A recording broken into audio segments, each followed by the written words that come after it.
भन्न चाहन्छु कि लिम्बुवान र खम्बुवान छुट्टा छुट्टै दिन नसक्ने शासकहरूले किराँत प्रदेश दिन सक्दैन।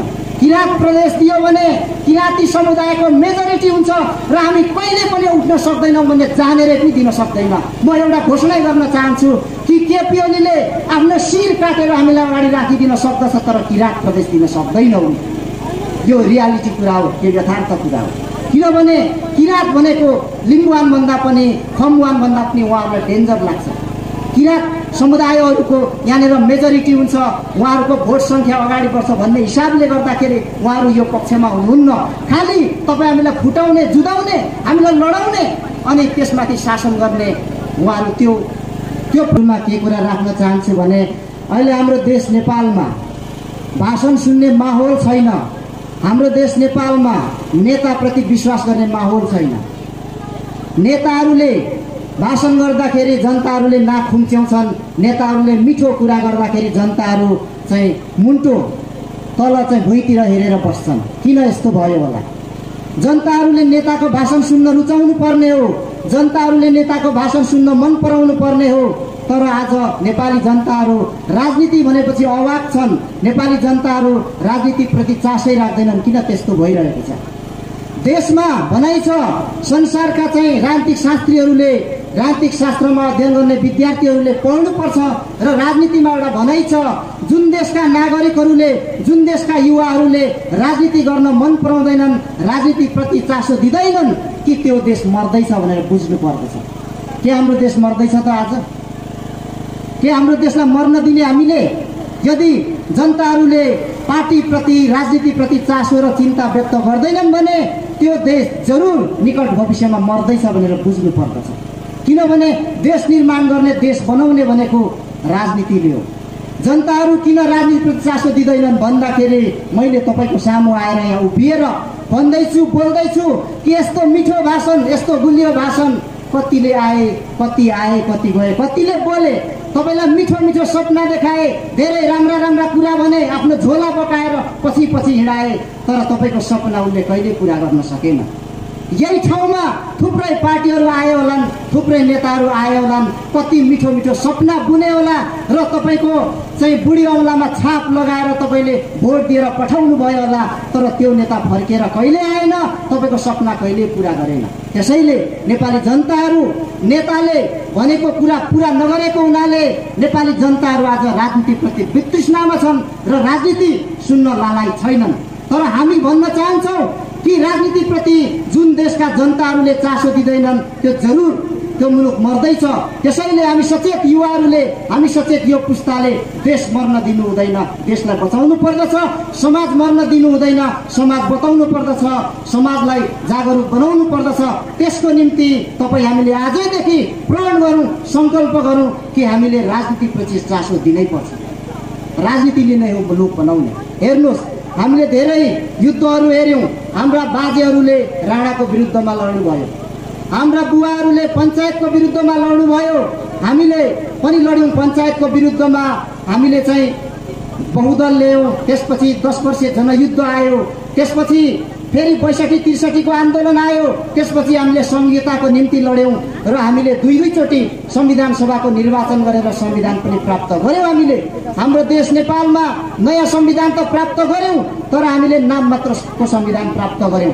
ती सारा लडाइँहरूले गर्दाखेरि कहिले चाहिँ राणाको विरुद्धमा लड्दै आउँदा, कहिले पञ्चायतको विरुद्धमा लड्दै आउँदा, कहिले चाहिँ बहुदलकै विरुद्धमा कसैले लड्दै आउँदा, चाहिँ हामीले एकात्मक राज्य सत्ताको विरुद्धमा लड्दै आउँदा, राजतन्त्रको विरुद्धमा लड्दै आउँदा हाम्रो देशको अवस्था कस्तो भएको छ?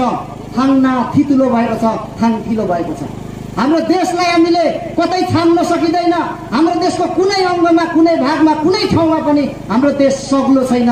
हाम्रो देशको राम्रो मासु कतै पाउन सकिँदैन, किनभने हरेक आन्दोलनहरूले पिटेर चुटेर देशको अवस्था थाङ्ना थितुलो छ, बिरामी छ देश। तपाईँको म एउटा कुरा जानकारी गराउँ कि तपाईँ हाम्रो पुस्ता एक किसिमले भाग्यमानी पनि हो। हामीले धेरैवटा परिवर्तनहरू हेर्न पायौँ। म एउटा अमेरिकन पूर्व राष्ट्रपति बाराक ओबामाको एउटा भनाइ यहाँहरू समक्ष राख्न चाहन्छु कि 2015 को जनवरीमा यो क्लाइमेट चेन्ज सम्बन्धी चाहिँ पेरिस समिटमा उहाँले भन्नुभएको थियो कि we are the first generation to face impact of the climate change, and we are the last generation who has opportunity to control it.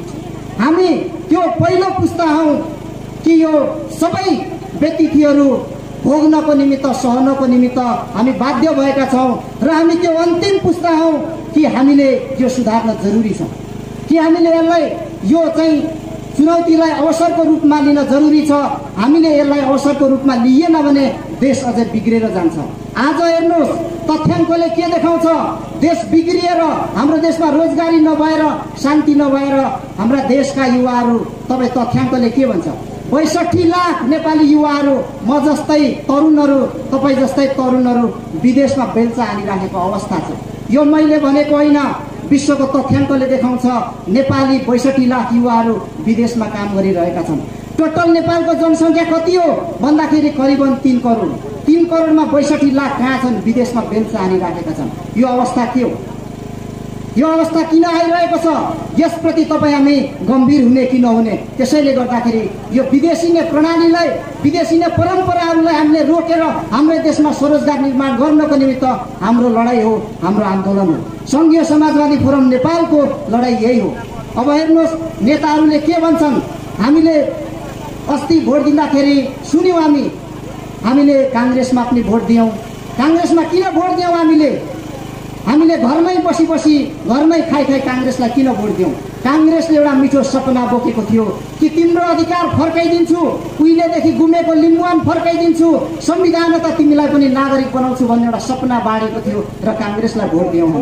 हामीले त्यसपछि एमालेलाई भोट दियौँ र जितायौँ, सत्तामा पुर्यायौँ। एमालेलाई पनि हामीले त्यतिकै भोट दिएको होइन, नेता आएर यहाँ बोलेर उभिएकै बेरमा भोट दिएको होइन।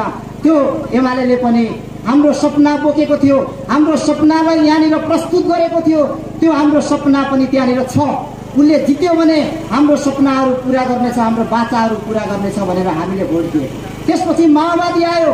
माओवादीलाई पनि त्यही हो, यहाँनिर चाहिँ पहिचानको राज्यहरू निर्माण गर्छु भन्यो, लिम्बुवान दिन्छु भन्यो, किराँत दिन्छु भन्यो, तामाङ शालिग दिन्छु भन्यो। त्यो मिठो मिठो सपना, त्यो हाम्रो सपना पुरा हुन्छ होला भनेर हामीले भोट दिएका हौँ। तर अन्तिममा के भयो? ती हाम्रा सपनाहरू कहाँ गए? हाम्रा सपनाहरू सबै कालो सुरुङभित्र, कालो ओडारभित्र साथीहरूले बगाएर पठाए।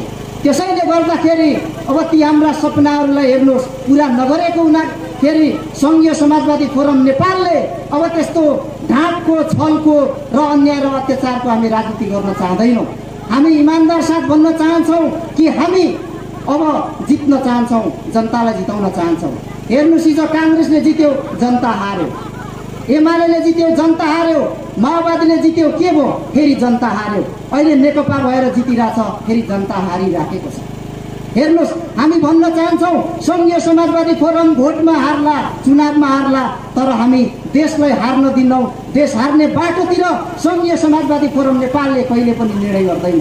तपाईँलाई थाहा होला कि हाम्रा एकाध मान्छेहरू मन्त्री होलान्, हाम्रा एकाध मान्छेहरूले चुनाव जितेर जालान्, कसै 2-4 जनाको नमस्ते पाउला, 2-4 जनाको ढोगाउनी पाउला, तर हाम्रो सिङ्गो समुदाय सुतिराखेकै हुन्छ।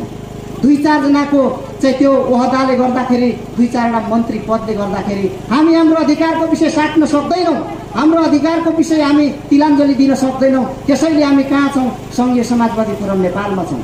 हामीलाई पनि काङ्ग्रेसका साथीहरूले भन्नुहुन्छ तपाईँ आउनुहोस् हाम्रो पार्टीमा, हामी यो बनाउँछौँ त्यो बनाउँछौँ।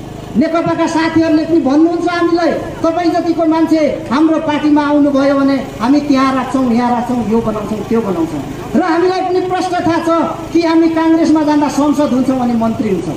प्रश्न थाहा छ कि हामीलाई नेकपामा जाँदाखेरि हामी संसद हुन्छौँ र मन्त्री हुन्छौँ। तर म संसद भएर, म मन्त्री भएर हुनेवाला केही छैन।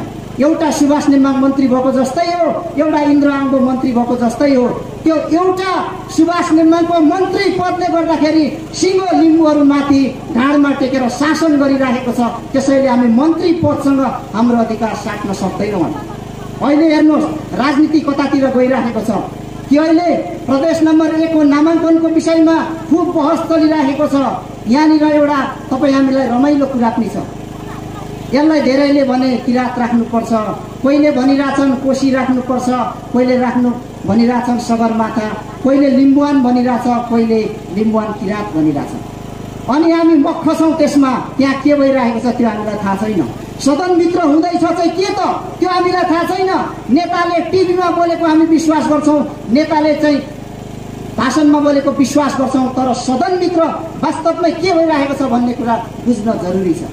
तपाईँ हेर्नुहोस्, म भन्न चाहन्छु कि संसारको एउटा राजनीतिको नियम छ डिभाइड एन्ड रुल। अहिले हामीलाई लिम्बुवान माग्नेहरूलाई एउटा आरोप छ कि हामी किरात दिन चाहन्थ्यौँ, तर लिम्बुवान भनेको हुनाले किरात आउन सक्दैन। लिम्बुवान र खम्बुवानको विरोध भएको हिसाबले 1 नम्बर प्रदेश किरात बन्न सक्दैन भन्ने आरोप छ। म यहाँहरूलाई भन्न चाहन्छु कि लिम्बुवान र खम्बुवान छुट्टा छुट्टै दिन नसक्ने शासकहरूले किरात प्रदेश दिन सक्दैन। किरात प्रदेश दियो भने किराती समुदायको मेजोरिटी हुन्छ र हामी कहिले पनि उठ्न सक्दैनौँ भन्ने जानेरै पनि दिन सक्दैन।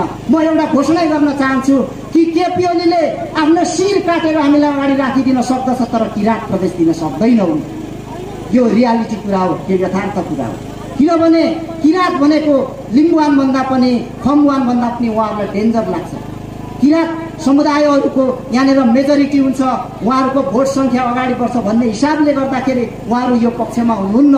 खालि तपाईँ हामीलाई फुटाउने, जुदाउने, हामीलाई लडाउने अनि त्यसमाथि शासन गर्ने उहाँहरू त्यो प्रक्रियामा हुनुहुन्छ, त्यो अभियानमा हुनुहुन्छ। त्यसैले गर्दाखेरि हामी अहिले नअल्मल्यौँ। 2-4 जनाले यहाँ बोलिरहेका छन्। अहिले के छ भन्दाखेरि म यहाँलाई प्रश्न भनौँ, 1 नम्बर प्रदेशको संसद त्यो हलभित्र प्रदेश सभाभित्र तपाईँको सगरमाथा भन्ने प्रदेशमा नेकपा र काङ्ग्रेसले बहुमत जुटाइसकेको अवस्था छ। यहाँनिर अरू लिम्बुवानको कार्ड भनेको, किरातको कार्ड भनेको, खम्बुवानको कार्ड भनेको तपाईँ हामीलाई जुदाउने, फुटाउने र लडाइँ गराउने सिवाय केही हुन सक्दैन। त्यसैले हामी ढुक्क हौँ, हामी नअल्मेलौँ।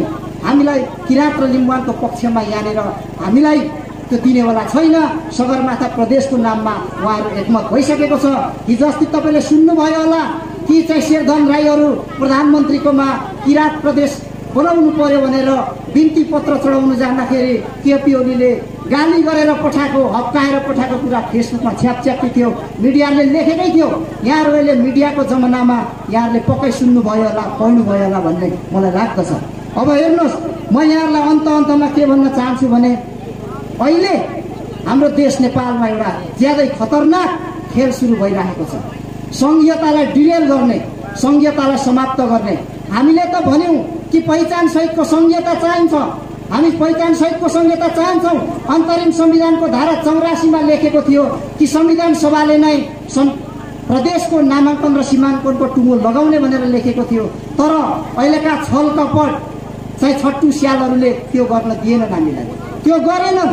तर अहिले आएको यो नाम मात्रको सङ्घीयतालाई पनि डिरेल गर्नको निमित्त ठुल्ठुला नेताहरू लागेका छन्। हामी सपनामा रुमल्यौँ। सङ्घीयतालाई चाहिँ समाप्त गर्नको निमित्त विभिन्न खेलहरू छ। सङ्घीयताको आन्दोलन भन्दा पनि तपाईँलाई थाहा छ अहिले नेताहरूले कहिले पानी जहाजको आश्वासन देखाउँछन्, कहिले चाहिँ तपाईँको रेलको आश्वासन देखाउँछन्। सङ्घीयतालाई कार्यान्वयन गर्नुपर्ने हो, सङ्घीयतालाई स्थापित गर्नुपर्ने हो, तर नेताहरू चाहिँ पानी जहाजको अभियानमा लागेका छन्, रेलको अभियानमा लागेका छन्। तपाईँको 1 वर्ष अगाडिको निर्वाचनमा अहिले प्रधानमन्त्री हुनुहुने हाम्रा केपी ओलीज्यूले दमकमा भाषण गर्नुभएको मैले पनि झलझल्ती सुनेको छु कि रेल पक्कै आउँछ। रेलको विरोध गर्ने साथीहरूले अर्को साल पुष महिनाको लागि टिकट काटे हुन्छ। जसले विरोध गरिराखेको छ रेलको, उसलाई त झन् फ्रीमा चढाउने भनेर। 1 वर्षमा रेल कहाँ आउँदो रहेछ र, रेल कहाँ पुग्दो रहेछ, रेल ल्याउनुको निम्ति के चाहिन्छ, कति खर्च चाहिन्छ, त्यो विषय थाहा छैन केपी ओलीलाई। पानी जहाज ल्याउनको निमित्त कति पानी चाहिन्छ, त्यसको मात्रा के हो, कसरी पानी जहाज आउँछ भन्ने थाहा छैन केपी ओलीलाई। जे बोलिदियो पुग्छ। त्यसैले नेताप्रति जनताको विश्वास हराएकै त्यही कारणले। के 1 वर्षमा रेल आयो, देख्न पायौँ, हामीले चढ्न पायौँ? के 1 वर्षमा आयो पानी जहाज, हामीले देख्न पायौँ? तपाईँलाई हेर्नुहोस्, नेताहरूले 1940 देखि 60 को दशकमा के अमेरिकामा रेल थिएन होला, के अमेरिकामा पानी जहाज थिएन होला? त्यहाँका काला जातिहरूले किन सङ्घर्ष गर्नु परेको रेलको डिब्बामा बसेर? रेल ठुलो विषय होइन। कालाहरूले समानताको निमित्त रेलको डिब्बामा चढेर रेल चढी पनि हामीलाई रेल चाहिँदैन, तर हामीलाई समानता चाहिन्छ भनेर आन्दोलन गरेको हामीलाई कष्ट थाहा छ। त्यसैले रेल ठुलो कुरा होइन, हाम्रो अधिकारको विषय ठुलो कुरा हो। हामी अधिकारको निम्ति तपाईँ हामी सबै त्यसैले जागरुक हुनुपर्दछ।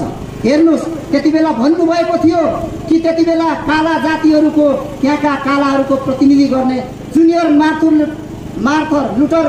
लुथर किङले भन्नुभएको छ कि त्यति बेला यदि तिमी उड्न सक्दैनौ भने तिमी दौड, तिमी दौडिन पनि सक्दैनौ भने तिमी हिँड, र तिमी हिँड्न पनि सक्दैनौ भने तिमी बामे सर, तर जे गर्छौ भविष्यमा अगाडि बढ्नुको लागि गरिराख भन्नुभएको छ। हामी अहिले तत्कालै उड्न नसकौँला, तर हामी बामे सरेर भए पनि एउटा पवित्र विचार लिएर यहाँ उभिएका छौँ।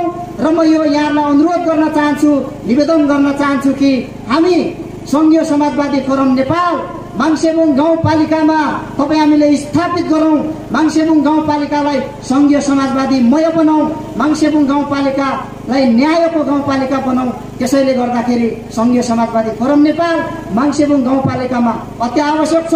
तपाईँ हामी सबैजनाले यो कुरा बुझेर आफ्नो अधिकारको पक्षमा, आफ्नो पहिचानको पक्षमा अगाडि बढ्न जरुरी छ।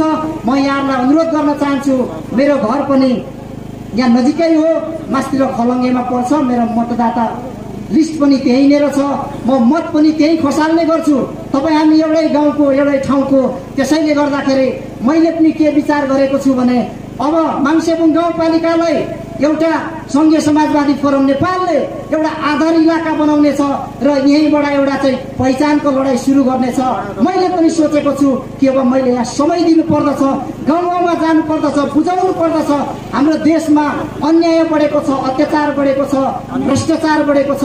त्यसैले गर्दाखेरि अब यसको विरुद्धमा हामी लड्नुपर्छ भनेर म मेरो काकाहरूलाई, मेरो छिमेकीहरूलाई, मेरो बडाउहरूलाई, मेरो फुपूहरूलाई, मेरो दिदीहरूलाई, मेरो बहिनीहरूलाई बुझाएर यहीँबाट सङ्घर्ष गर्ने मैले पनि सोच बनाएको छु। मलाई विश्वास छ मेरा गाउँले साथीभाइहरूले मलाई साथ दिनुहुनेछ र यो सङ्कल्पका साथ तपाईँ हामी सबैजना अगाडि बढ्नुपर्छ भन्ने अनुरोध गर्दै नयाँ बन्ने कार्य समितिलाई हार्दिक शुभकामना दिँदै र सफल रहोस् यो कार्यकाल भन्दै बिदा हुन चाहन्छु। यहाँ सबैजनालाई धन्यवाद छ। जय सङ्घीय, जय लिम्बुवान।